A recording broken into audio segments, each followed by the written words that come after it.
महाराष्ट्र मंडळी, कसे आहेत सगळे? मजेत ना? तर आज तुमची लाडकी मयुरी अजून एक नवीन आणि झणझणीत बेत घेऊन आली आहे तुमच्यासाठी. तर आज ना घरात भाजीला काहीच नव्हतं, अक्षरशः काही म्हणजे काहीच नाही. फक्त कांदा टोमॅटो असं आपलं जे नॉर्मल असतं ना तेच होतं. मात्र घरात होती ही शेव.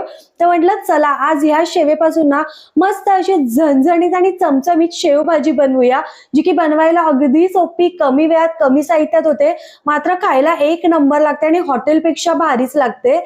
तर चला पटकन व्हिडिओला सुरुवात करूया. तर मंडळी, शेवभाजी करण्यासाठी ना मी तरी सगळ्यात आधी एक वाटण तयार करते. त्यासाठी हे बघा, मी इथे ना छान असं खोबरं किसून घेतलेलं आहे.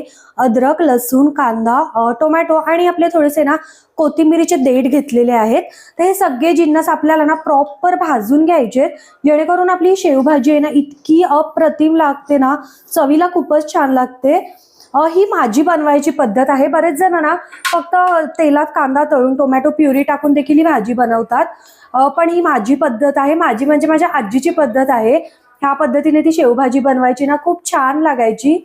तवा हे बघा मस्त कडकडून तापू द्यायचा आणि तेलाचा वापर न करता खोबरं आपल्याला ना थोडंसं लालसर रंगावर भाजून घ्यायचंय. हे बघा, असं काहीचं खोबरं भाजलं की एका प्लेटमध्ये ना काढून घ्यायचं. हे आपण आता जास्त पण करपवायचं नाही, नाहीतर भाजीला कडवटपणा येतो थोडासा. तर आता खोबरं भाजून झाल्यानंतर काय करायचं, त्याच तव्यात ना अगदी थोडंसं एखाद चमचाभर तेल आपल्याला ऍड करायचंय. त्याच्यामध्ये आपल्याला इथे ना मी 2 बारीक आकाराचे कांदे असे लांबट चिरून घेतलेले आहेत. ते सुद्धा गोल्डन कलर येईपर्यंत परतून घ्यायचे. आणि आता कांदा तळत असताना त्यामध्ये मी इथे ना हे बघा थोडंसं अद्रक आणि 6 ते 7 लसणाच्या पाकळ्या घेतलेत, त्या सुद्धा तळून घ्यायचे. आणि म्हणजे आपण जेव्हा कांदा, अद्रक, लसूण तळायला टाकतो ना, त्यात थोडेसे ना हे बघा इतके धने टाकायचे. धने टाकल्याने आपल्या ह्या भाजीला ना इतकी भन्नाट चव लागते ना, पण जास्त पण टाकायचे नाही, अगदी थोडेसे. हे बघा म्हणजे आपल्या कांद्याला थोडासा असा लालसर कलर आला ना की आता त्यामध्ये ना टोमॅटो ऍड करायचाय. कांदा ना प्रॉपर तळू द्यायचा, नाही तर भाजीला गोडसरपणा येतो. तिथे मी एक मोठ्या आकाराचा टोमॅटो असा चिरून घेतलाय बारीक. त्याचसोबत कोथिंबीरीचे देठ टाकायचे आणि हे सुद्धा आता टोमॅटो सॉफ्ट होईपर्यंत एखाद मिनिटभर परतून घ्यायचंय तेलावर. आणि मग थंड करून मिक्सरच्या भांड्यातून फिरवून घेऊया. हे तर मंडळी हे बघा, सगळे जिन्नस ना थंड करून अशा पद्धतीने वाटण करून घ्यायचंय. तुम्ही पाण्याचा वापर न करता सुद्धा वाटू शकता, पण मी अगदी अर्ध वाटी इतकं पाणी टाकून ना स्मूथ अशी पेस्ट करून घेतलीये. आता काय करायचं, तुम्हाला ज्या टोपात कढईत करायचंय ना ते मस्त कडकडून तापवून घ्यायचंय.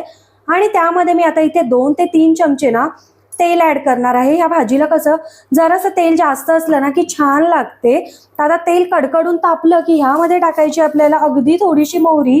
मोहरी स्किप केली या भाजीमध्ये ना तरी देखील चालेल. मोहरी हे बघा मस्त तडतडायला लागली ना की त्यामध्ये टाकायचं जिरं, अगदी थोडासा हिंग आणि कढीपत्ता. व्यवस्थित तडतडलं की आता त्यामध्ये मी इथे एक बारीक चिरलेला कांदा घेतलाय, तो सुद्धा ऍड करतेय. कांदा ना जितका शक्य होईल ना तितका बारीक चिरून घ्या. तुम्ही चॉपर मधून काढला तरी चालेल किंवा ना किसणीने किसून घेतला तरी चालेल. कांदा छान लालसर कलर येईपर्यंत परतून घ्यायचा आपल्याला. आता हे बघा मंडळी, कांदा छान असा तळला ना की आता काय करायचं, आपण जे वाटण करून घेतलेलं ना ते सगळं ह्याच्यामध्ये ऍड करायचंय आपल्याला. व्यवस्थित असं एकदा मिक्स करायचं. आणि आता या भाजीसाठी लागणारे जे पण काही मसाले आहेत ना ते आत्ताच ऍड करायचे आपल्याला, जेणेकरून या वाटणामध्ये मसाल्यांची चव छान अगदी उतरली जाते. आता इथे मसाले आपले बेसिकच आहेत. अर्धा चमचा हळद, हळद जास्त नाही टाकायची. 1 चमचा मिरची पावडर, 2 चमचे आमचा घरगुती मसाला, 1 चमचा गरम मसाला आणि धना पावडर 1 चमचा. आता हे जिन्नस सगळे व्यवस्थित मिक्स करून घ्यायचेत आपल्याला. आणि मग मीठ टाकायचंय. जिन्नस सगळे व्यवस्थित असे मिक्स केले ना की तुमच्या भाजीला जितकं मीठ लागणार आहे ना तितकं चवीनुसार टाका. पण या भाजीला शक्यतो मीठ कमी टाका, कारण आपण जी शेव यूज करणार आहे त्याच्यात सुद्धा मीठ असतं. जर नंतर कमी वाटलं तर नंतर ऍड करू शकता, काहीच प्रॉब्लेम नाही. आता हे वाटण ना चांगलं तेल सुटेपर्यंत परतून घेऊया तेलावर. हे बघा मंडळी, वाटणाला किती सुरेख कलर आलाय आणि बाजूने तेल सुद्धा सुटलंय. आता काय करायचं, थोडीशी बारीक चिरलेली कोथिंबीर टाकायची, एकदा मिक्स करायचं.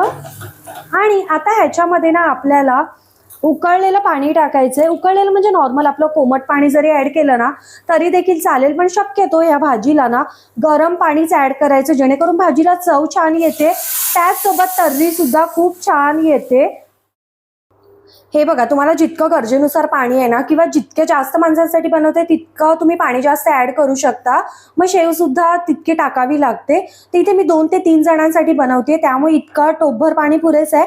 आता हे पाणी छान असं 5 ते 7 मिनिटं ना हाय फ्लेमवर खळाखळा उकळू द्यायचं आणि त्यानंतर आपल्याला शेव ऍड करायची आहे.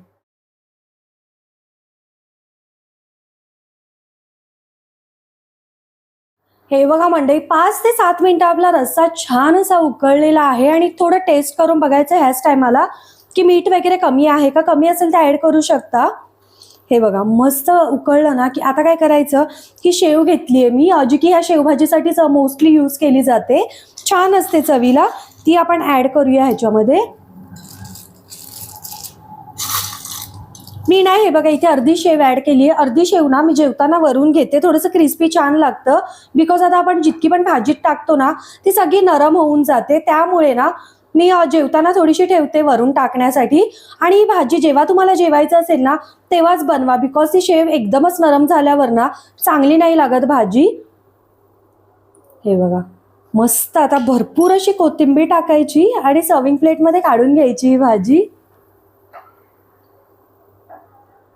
शेव टाकल्यानंतर फक्त 30-40 सेकंद ना भाजी उकळली तरी चालते.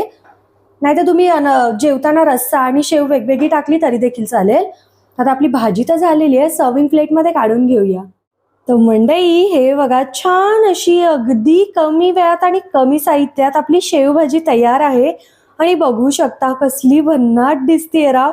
मस्त गरमागरम चपाती किंवा रोटी, नान, भाकरी, भात कशासोबत सुद्धा तुम्ही ही भाजी खाऊ शकता. इवन मला ना ही भाजी पाव, ब्रेड ह्या सगळ्यांसोबत सुद्धा खूप जास्त आवडते. जर ना तुम्हाला ही भाजी अजून पातळ हवी असेल पातळ करू शकता, किंवा अजून जास्त घट्ट हवी असेल ना अजून जास्त घट्ट करू शकता. प्रत्येकाची बनवण्याची पद्धत वेगळी आहे. ही माझी पद्धत आहे, मोस्टली मी ह्याच पद्धतीने बनवते, बिकॉज माझ्या आजीची पद्धत आहे ही. आणि खूप चविष्ट लागते. ह्या पद्धतीने वाटण करून बघा एकदा. आणि जर तुमच्याकडे वेळ नसेल इतका वाटण वगैरे करायला, नुसता कांदा टोमॅटोमध्ये जरी ही भाजी परतवली ना तरी देखील भन्नाटच लागते मंडळी.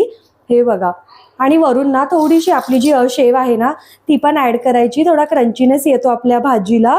आणि थोडीशी कोथिंबीर टाकूया. आणि ना नक्की तुम्ही घरी बनवून बघा. आणि व्हिडिओ आवडला तर लाईक करा, चॅनलला सबस्क्राईब करा. भेटत राहीन अशाच नवनवीन व्हिडिओ सोबत. टिल देन बाय गाईज, खात राहा, मजेत राहा.